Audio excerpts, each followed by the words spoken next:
नमस्कार। आशा है आप हम लोगों की बात सुन पा रहे हैं। सो ठीक है। तो मैं अब ये सेशन, जैसा कि हमने इन्फॉर्मेशन दिया था आप लोगों को कि 9 बजे लाइव होऊंगा, और विषय जो हमने लाइव होने के लिए रखा था वो था सोशियो स्पिरिचुअल इशू था। समाज और आध्यात्मिक इशू का, इस दोनों विषय वस्तुओं का क्या संबंध है, इस पे हमने चर्चा करने जा रहे हैं। ये हम ये चर्चा आगे बढ़ाएं उसके पहले मैं ये बात आप लोगों को एक स्मरण में ला देना चाहता हूँ कि अभी एक सप्ताह पहले हमने विश्व शांति के लिए एक प्रहर का जप रखा था, जो 7 दिन चला था और 8वें दिन हवन किया था। तो एक प्रहर का जप 8 प्रहर का हुआ। 8 प्रहर का मतलब 24 घंटे का, एक दिन रात का जप हुआ। ये विश्व शांति के लिए हमने किया था।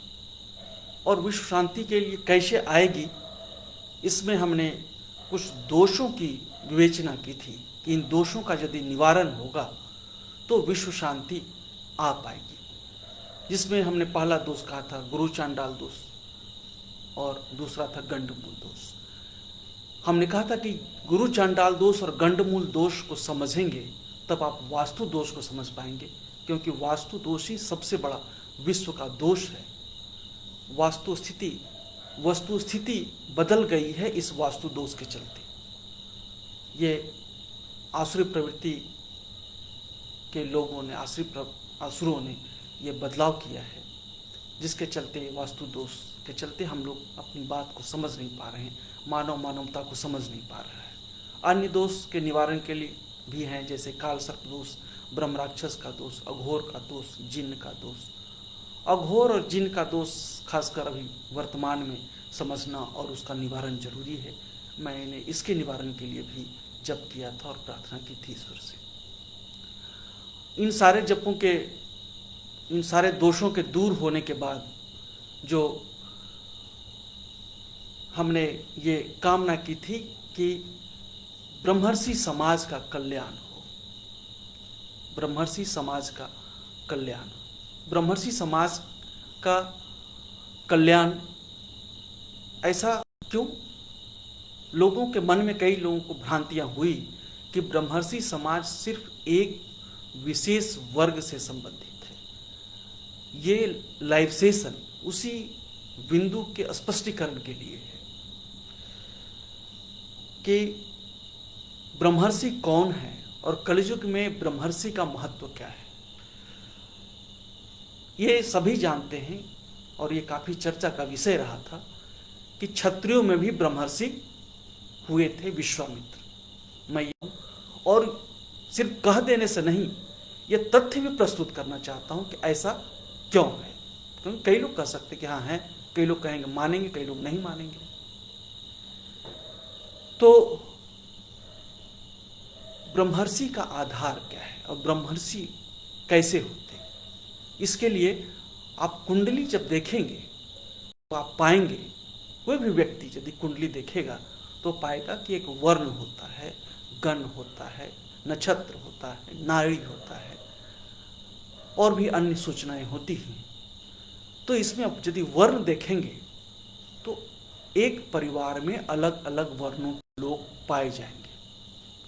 जैसे यदि ब्राह्मण समाज है या ब्राह्मण का कुल है तो इस ब्राह्मण कुल में भी चारों वर्णों के लोग पाए जाएंगे। जैसे मैं इस चित्र के, इस लिखावट के माध्यम से स्पष्ट करना चाहता हूं, ये क्या है?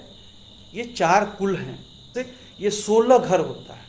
तो ब्राह्मण कुल में भी ब्राह्मण, क्षत्रिय, वैश्य, शूद्र, शूद्र कुल में भी ब्राह्मण, क्षत्रिय, ब्राह्मण, शूद्र, क्षत्रिय, वैश्य, क्षत्रिय में भी ये ब्राह्मण, शूद्र, क्षत्रिय, वैश्य, और वैश्य में भी ब्राह्मण, शूद्र, क्षत्रिय, वैश्य। ये इस तरह से चारों कुलों में चारों वर्ण के लोग होंगे।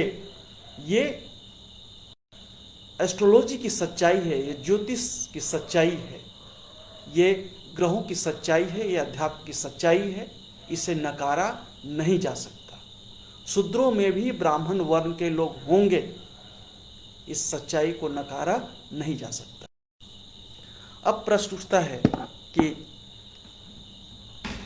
ये खासकर ये ब्राह्मण वर्ण पे चर्चा होती है, लेकिन यहाँ ये बात भी ध्यान में दें, वैश्य, जैसे वैश्य वर्ण के लोग वैश्य कुल में ही नहीं होंगे, वैश्य वर्ण के लोग क्षत्रिय में भी होंगे, शूद्रों में भी होंगे और ब्राह्मण में भी होंगे। ब्राह्मण में भी क्या होंगे? वैश्य होंगे, शूद्र होंगे और क्षत्रिय होंगे, वैश्य भी होंगे। होता क्या है, अब ये शिफ्टिंग इधर ब्रह्मर्षि कुल के प्रमुख ब्रह्मर्षि जो हैं वो अगस्त ऋषि, ये ब्रह्मर्षि वशिष्ठ के भाई थे, हैं। ब्रह्मर्षि वशिष्ठ का कलयुग में रोल कम है। इससे होता है कि कई होते हैं कि गौण होते हैं और कई होते हैं कि एक्टिव स्टेज में होते हैं। तो वशिष्ठ अभी गौण है, एक्टिव रोल, मुख्य रोल जो कलयुग में अगस्त ऋषि का। स्वामी रामानंद अगस्त ऋषि माने जाते हैं, क्योंकि ऐसे जो ब्रह्मर्षि होते हैं ऐसे उनका कभी मृत्यु नहीं होती, उनका शुभ शरीर कभी खत्म नहीं होता, वो स्थूल शरीर धारण करते रहते हैं। तो स्वामी रामानंद अगस्त ऋषि माने जाते हैं। दूसरे प्रमुख ब्रह्मर्षि समाज में पराशर है, श्रीवत्स है, शांडिल्य है और कश्यप तो हैं ही, क्योंकि कश्यप एक मूल गोत्र होता है और विष्णु हर युग में, सतयुग हो, त्रेता हो, द्वापर हो, कलयुग हो, इसी गोत्र में आते हैं। वही कश्यप और अदिति के पुत्र होकर, कश्यप ऋषि की अन्य पत्नियां भी हैं, लेकिन इस बात का ध्यान रखें, ये रघुवंश में आए तो रघुवंशी सबका गोत्र कश्यप होता है, राम आए सबका गोत्र कश्यप ही होता है। ये आध्यात्मिक सच्चाई है, इस बात को जान लें। कलयुग में भी, द्वापर में भी, सतयुग में भी, कलयुग में भी यही कश्यप और अदिति के पुत्र के रूप में विष्णु आते हैं, आएंगे और आ रहे हैं। ये ब्रह्मर्षि समाज की बात हो। शूद्रों में भी ब्रह्मर्षि हैं। शूद्रों में ब्रह्मर्षि वाल्मीकि है। कहता ना कि उल्टा नाम जपत जग जाना, वाल्मीकि है ब्रह्म समान। कई लोगों ने कहा कि ब्रह्मर्षि वाल्मीकि का पहले का नाम था रत्नाकर, वो तो डाकू थे, पर उनके पीछे कई आध्यात्मिक सच्चाइयां भी थी, जिनकी मैं विवेचना अलग से करूंगा। और वो ब्रह्मर्षि हैं, त्रिकालदर्शी हैं, और अभी वही ब्रह्मर्षि एक्टिव स्टेज में है, वही ब्रह्मर्षि अभी चल रहे हैं। शूद्रों में अन्य ब्रह्मर्षि सूत जी महाराज। सूत जी महाराज के बारे में बताने की आवश्यकता नहीं है, पुराणों में, अन्य जगहों में, शास्त्रों में उनकी चर्चा है। तीसरे प्रमुख जो महर्षि हैं शूद्र कुल में, वह है संत रविदास। ये कहा जाता है अष्ट चिरंजीवियों में से एक हैं। ये महर्षि मार्कंडेय, ये संत रविदास महर्षि मार्कंडेय के रूप माने जाते हैं। शूद्रों के ब्रह्मर्षियों की चर्चा आवश्यक और नितांत जरूरी है, इसलिए है क्योंकि वही अभी एक्टिव स्टेज में है। कौन अभी ब्रह्मर्षि अभी हैं, चल रहे हैं, ये निर्धारित होता है किससे, किसके पास अभी वो अटैची है।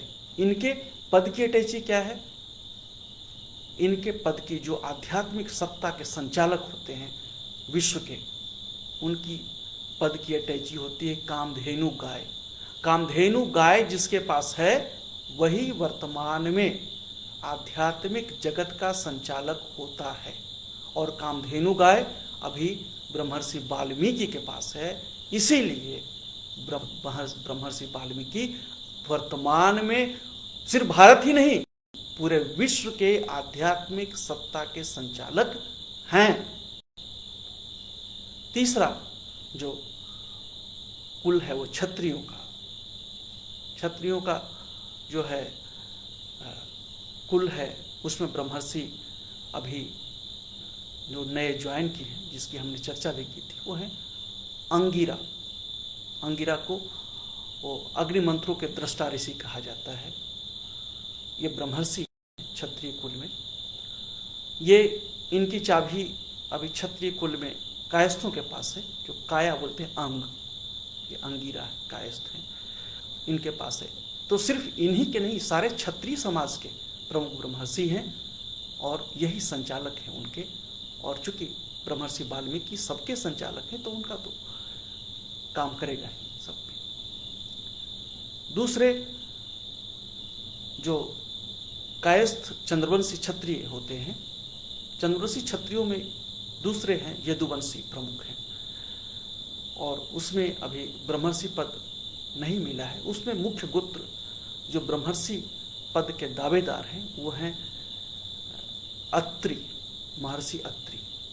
और ऐसी आशा है कि अगले 50 साल में वो भी ब्रह्मर्षि पद प्राप्त कर लेंगे। जो यदुवंशियों के प्रमुख गोत्र हैं वो महर्षि अत्रि। क्षत्रियों में विश्वामित्र के ब्रह्मर्षि होने की बहुत चर्चा आने युग में हुई है, लेकिन कलयुग में इन्हीं ब्रह्मर्षि के कहते हैं कि साइट हैक हो जाने के चलते आप जितनी कुरीतियां देख रहे हैं विश्व में, जितने अप देख रहे हैं, अप तो नीचता देख रहे हैं, जितनी भी नीचता आप विश्व में देख रहे हैं, जितनी भी कली की बलि की नीचता देख रहे हैं, शुक्राचार्य की नीचता देख रहे हैं, ब्रह्म राक्षसों की नीचता देख रहे हैं, वो सब है इन्हीं की ऊर्जा के हैक हो जाने के चलते। इसीलिए अभी ये गौण अवस्था में है। आगे क्या होगा ये तो यही लोग तय करेंगे, अन्य जो ब्रह्मर्षि हैं।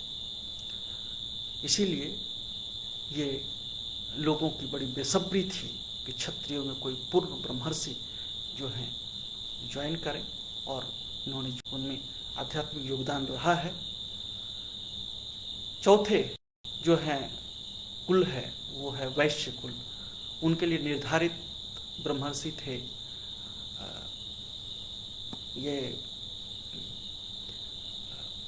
गर्ग, निर्धारित ब्रह्मर्षि गर्ग थे, पर वो ब्रह्मर्षि पद तक नहीं पहुंच पाए। फिलहाल पहुंचने की संभावना भी नहीं है। उसका कारण क्या है? कहते हैं कि 4 भाई होते हैं, यही 4 भाई थे, ब्राह्मण क्षत्रिय वैश्य शूद्र। चारों को 100-100 रुपया दिया गया। इन लोगों ने अपना पैसा कहां खर्च किया, किस काम में लगाया, इस बात को समझने की आवश्यकता है। क्यों? क्योंकि इस आध्यात्मिक आयाम को समझ नहीं पाते हैं। मैं जयप्रकाश नारायण को याद करता हूं और उनके प्रति श्रद्धा भी रखता हूं, यूं ही याद नहीं करता हूं। उन्होंने कहा था कि संपूर्ण क्रांति की आवश्यकता है, और संपूर्ण क्रांति के कितने आयाम हैं? 7 आयाम हैं। ये 7 आयाम हमने लिख के रखा है, आप देख सकते हैं, ताकि आपकी जो है वो ठीक से समझ सके। ये 7 आयाम है। 7 आयाम कौन कौन है? राजनीतिक, आर्थिक, सामाजिक, सांस्कृतिक, बौद्धिक, शैक्षणिक और आध्यात्मिक। ठीक है, ये स्पष्ट है। ये अध्यात्म जगत की यही गाथा है जिसे कहा था जयप्रकाश नारायण ने। तो अब यदि 100 रुपये आप किसी अन्य जगह पे खर्च कर देंगे तो अध्यात्म का पे खर्च करने के लिए आपके पास पैसे की कमी पड़ जाएगी। अभी वो लीडिंग पोजीशन में है।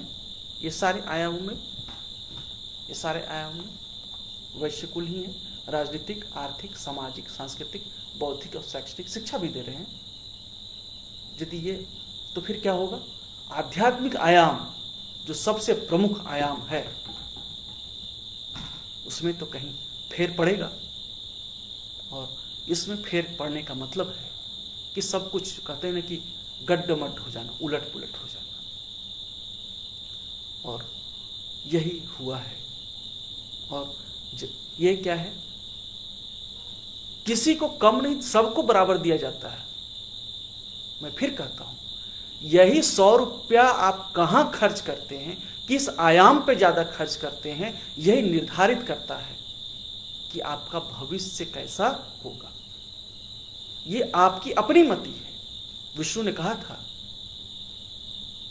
कहा था कि मनुष्यों को बुद्धि दी गई है, मस्तक दिया गया है, अपना मस्तक किस काम में लगाएगा, कहां लगाएगा, यही उसका भविष्य निर्धारित करेगा। तो सबको बराबर दिए गए ताकि किसी को शिकायत नहीं हो। अब फर्क इतना ही होता है कि इस पैसे को कौन व्यक्ति कहां खर्च करता है। ये आध्यात्मिक आयाम के बिना अन्य आयाम अधूरे हैं, ऐसा मैं भी कहता हूं। और ऐसा हमसे पहले जयप्रकाश नारायण ने भी कहा था कि जब तक आध्यात्मिक आयाम की समझ नहीं होती है, अन्य सारे आयाम अधूरे होते हैं, अन्य सारे आयामों का कोई मतलब नहीं होता है। तो वर्तमान में जो शूद्रों के ब्रह्मर्षि हैं, वो फले फूले, वो आध्यात्मिक सत्ता तो उनके पास है ही, अटैची तो है ही आध्यात्मिक, अन्य आयामों में भी वो आगे आए, ऐसी ईश्वर से कामना है। और ये कामना इसलिए है क्योंकि इसी में मेरा भी कल्याण है, हमारा भी कल्याण है, आपका भी कल्याण है और सारे विश्व का कल्याण है। ब्रह्मर्षि इसलिए जरूरी है क्योंकि जो बात मैंने कई बार कही है, मैं फिर कहता हूं, ब्रह्मर्षि ये कलयुग है। कलयुग में धर्म का एक पद होता है, अधर्म के 3 पद होते हैं। ये 1:3 है। इसको समझने के लिए आध्यात्मिक रूप से संपन्न होना जरूरी होता है, अन्यथा समझ में बात नहीं आती है। सारा जीवन कैसे, सारे विश्व का, सारे सकारात्मक शक्तियों का, पेड़ पौधा जीव जंतु सबका कल्याण, किसी एक जाति का नहीं, किसी एक धर्म का नहीं, किसी एक प्राणी का नहीं, सारे सकारात्मक शक्तियों का कल्याण हो, ऐसी ईश्वर से कामना है। और इसी सूचनार्थ ये लाइव सेशन हमने शुरू किया था और आशा है कि आप इस सारे चीज़ों को समझे होंगे। ये लाइव सेशन यदि मैं देखूंगा, इंटरप्ट हुआ होगा, शायद कभी कभी होता है, आप बात करना चाहते हैं कई बहुत महत्वपूर्ण बात, और भी आध्यात्मिक बात, तो कई सारे नेगेटिव फोर्सेज होते हैं जो कि डिस्टर्बेंस पैदा करते हैं। बाकी 6 आयाम जो है अपना जगह देना नहीं चाहते, अपना पद छोड़ना नहीं चाहते हैं। ये जिद्द है उनकी। इसीलिए कहते हैं कि ये गुरु चांडाल दोष खत्म हो, गंडमूल दोष खत्म हो, ताकि इस बात की गंभीरता को समझ सके। नमस्कार और शुभ रात्रि आप सबको।